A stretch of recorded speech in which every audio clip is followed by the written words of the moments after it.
फास्टै सुई लाग्दो दुख्छ मलाई किमलाल टोके चाहिँ भयो होला न धेरै कहाँ किन त थाहा छैन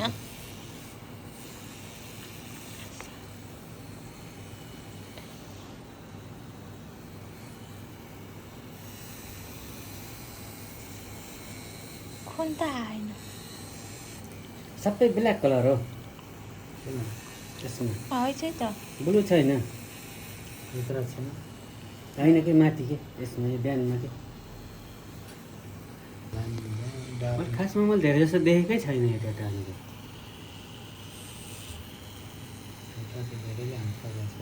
एउटा त्यो भाइरल टाटो हो यो भाइरल मैले आज पनि एउटा